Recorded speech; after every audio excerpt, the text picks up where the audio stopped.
Hey, how are you? I'm SliceofOtaku, and I want to talk to you about the importance of White Diamond.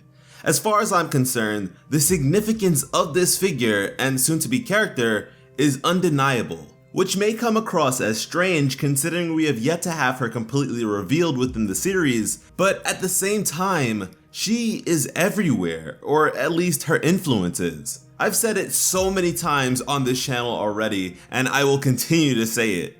White Diamond is Homeworld. Her being is synonymous with the ideology the Empire endorses, the might of its forces, and the laws it adheres to. Every substantial threat that we have faced thus far must by default pale in comparison to her presence, as everything, even if only by association, is an extension of her dominance. And considering the various visual cues which allude to the other diamonds paling in comparison to her, she must be within a league of her own. With both Great Diamond Authority crests, her insignia is placed on top.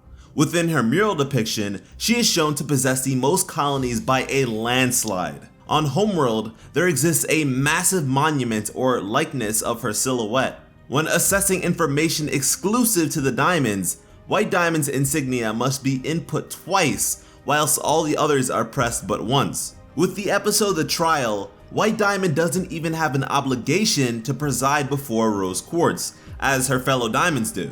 In a promo for upcoming Steven Universe episodes, her hand is depicted to be far larger than those of Blue and Yellow Diamond, and the spread of the light emanating from her body is far larger than Blue and Yellow's as well. White Diamond is the one. You truly cannot even place her in the same bracket as these others. It's to the point where I wonder if all the other diamonds refer to her as my diamond. So with all of that being said, knowing that White Diamond is above those we've faced before, I don't want to see her handled in the same way as they have been at all. Something I've been rather vocal about in the past is the fact that antagonists within Steven Universe are laughable.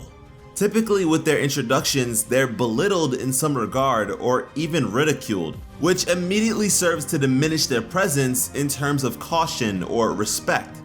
Now certainly such a thing in moderation is no issue, but when such things happen with each of their appearances or anytime a new antagonist is introduced, it gets old and even troubling.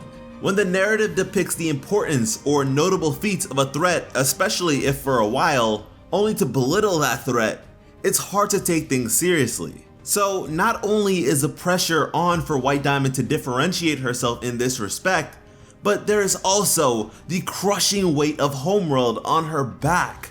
If White Diamond is a joke or doesn't demand our respect or attention, then our envisionment of Homeworld and everything we've been told about the war and such will just become hollow. Despite her name never actually being uttered, this ominous figure is one of, if not the most hyped thing in the Steven Universe mythos. The crew cannot afford to mess this up, because quite frankly, it'll be hard to look at the show in the same way if they do. And yeah, admittedly, living up to such expectations is difficult, and you of course can't please everyone. But that's the same with every and anything, and this is an undertaking that the crew decided to cast themselves into. So even if they don't owe an obligation to us, you could say that they owe it to themselves. And now, am I looking for some heartless animatronic villainess?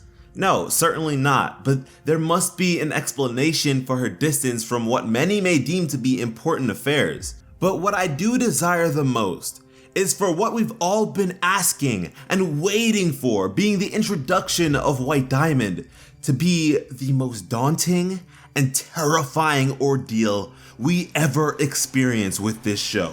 Yellow and Blue Diamond came to Pink Diamond's aid when the rebellion broke out, but it doesn't seem as though White Diamond involved herself at the same stage. But when she did interject herself, the war was ended in one fell swoop, to which the planet is still feeling the ramifications of. We need the gaze of White Diamond to be beyond anything we have ever imagined for this series, because when White Diamond enters the fray, it's pretty much already over. And if White Diamond is the physical manifestation of an ideology, how in the world do you begin to stop her?